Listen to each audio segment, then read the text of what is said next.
Sir రాష్ట్రంలో జరుగుతున్న అభివృద్ధిని చూసిన తర్వాత జగన్మోహన్ రెడ్డి గారు ఆయన బ్యాచ్కి మనకి ఇంకా భవిష్యత్తు లేదు అనే ఒక ఫ్రస్ట్రేషన్కి వచ్చారేమో. ఎందుకంటే రాష్ట్ర ప్రతిష్టను దెబ్బతీస్తూ పెట్టుబడులను వెనక్కి వెళ్ళేలా చేయడమే ఈ యొక్క విధ్వంసానికి మెయిన్ కారణం. రాష్ట్రంలోని ఇవంతా పక్కన పెట్టే సార్, మీరు మాట్లాడిన మాట మనం అభివృద్ధి గురించి చాలా మాట్లాడినాం.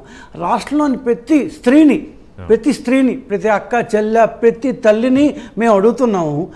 ఈ రావణులు శ్రావణులు కేవీ రెడ్లు వీళ్ళు మాట్లాడుతున్న మాటలేంటి? అసలు రాజకీయాల్లో విమర్శలు సహజం, సిద్ధాంతాల మీద మాట్లాడండి, పాలసీల మీద మాట్లాడండి, కానీ మన మిథలాజికల్ పాత్రలు మన పురాణ పాత్రలను అంత విద్వేషంతో మాట్లాడుతుంటే వీళ్ళని ఏం చేయాలి అంటే వీళ్ళేం తాకూడదా? ద్రౌపది చీరలు ఆడవేంటి? ఏంటా భాష? అరే బుద్ధుందట నీకు?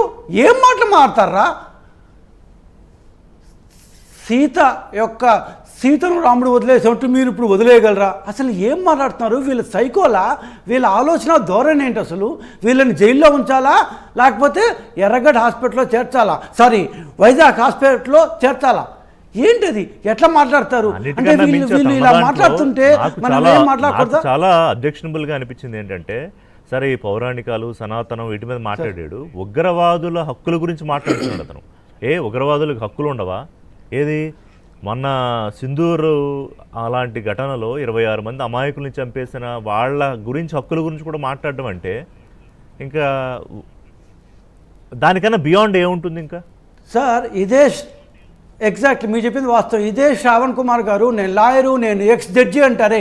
ఎందుకురా బాబు, తగలైనా కసబ్ అనేవాడికి కూడా ఖచ్చితంగా మానవ హక్కులు ఉంటాయంట. అంటే పాకిస్తాన్ దాడి చేస్తుంటే మనం వాళ్ళని అత్తగారింట్లో అల్లుడు మారి వాళ్ళని పూజించాలి. అసలు ఆయనకి శ్రావణ్ అనే ఆయన లాయర్గా ఎంతవరకు అర్హుడో నాకు నిజంగా అర్థం కాదు. ఆయన చెప్పాడు, ఆ వీడియోలు ఉన్నాయి, కసబ్ అనేవాడికి కూడా మానవ హక్కులు ఉంటాయంట.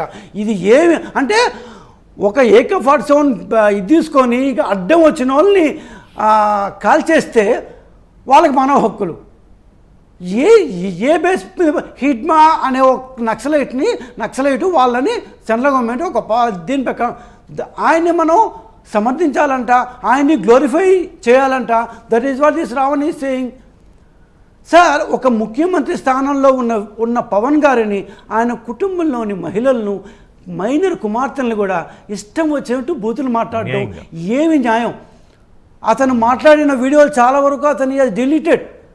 ఇది ఏ బేసిస్ మీద ఇవాళ ప్రతి తల్లి ఆలోచించాలండి. అనే అతను సరే మనం ఎందుకు వాళ్ళ మాట్లాడడం కానీ అనే అతను చాలా దారుణంగా మాట్లాడాడు. నేను ఈ మధ్య చూసాను వీడియోలు పవన్ కళ్యాణ్ గారి విషయంలో. ఎక్కడున్నాడండి ఇప్పుడు? అయ్యో అది పాత వీడియో, అది పాత వీడియో.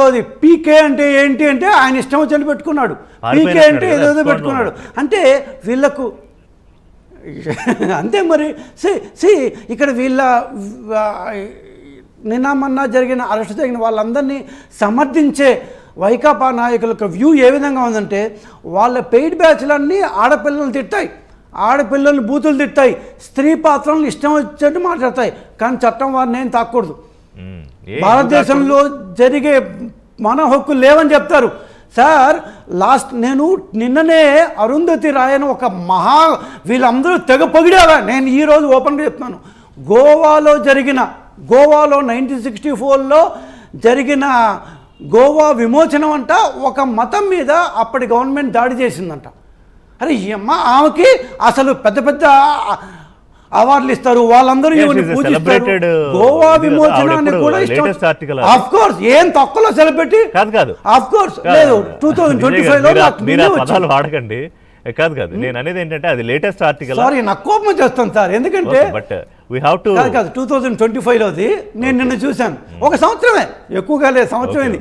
గోవా విమోచనాన్ని కూడా ఒక మతం మీద జరిగిన విధ్వంసం అనే నేను మీకు యాక్చువల్లీ దాన్ని ఆ వీడియోని పంపిస్తాను మీకు. అది వీడియో నాట్ ఈవెన్ అన్న ఆర్టికల్ కాదు. ఇప్పుడు ఒక పేరు హైదరాబాద్ నాకు కావాల్సింది ఏంటంటే సరే దేశం కాసేపు రాష్ట్రంలో ఐఎమ్ కన్ఫైన్డ్ టు ఆంధ్రప్రదేశ్ అభివృద్ధిని కానీ సంక్షేమం అది ఎలాగో జరుగుతుంది. ఈ పరిశ్రమలో పెట్టుబడిలో అభివృద్ధిలో వీటిని అడ్డుకోవడానికి కులము మతము ప్రాంతం ఇంకోటి అని ఈ చేసే వాళ్ళ మీద వీళ్ళకి క్లైమాక్స్ ఏంటి? ఇప్పుడు ప్రతి దానికి ఒక క్లైమాక్స్ ఉంటుంది కదా. మీరు పౌరాణిక గాథలు తీసుకున్నా, ఇప్పుడు ఖచ్చితంగా సినిమాలు ఉండాలి. తీసుకున్నా, మంచి మీద చెడు మీద మంచి విజయం ఇవన్నీ మనం మాట్లాడుకుంటాం. సరే పాలిటిక్స్లో అవన్నీ అంత సాధ్యం కాదు, కానీ మరీ డ్రామాటిక్గా ఉంటుంది అవన్నీ మాట్లాడితే. బట్ అట్లీస్ట్ యాక్షన్ ప్లాన్ ఏంటి? సార్, వైకాపా అనే పార్టీ వాళ్ళు ఆలోచించాలి. మనం సభ్య సమాజంలో ఉన్నామా, లేదంటే ఆటవిక దీంట్లో ఉన్నామా? లేదు, మనందరం సొసైటీలో ఉన్నాం, సభ్య సమాజంలో ఉన్నాం. మనం అందరూ ఒప్పుకునే మాటలే మాట్లాడాలి, చట్టం ఒప్పుకునే మాటలే మాట్లాడాలి, న్యాయం ఒప్పుకునే మాటలే మాట్లాడాలి.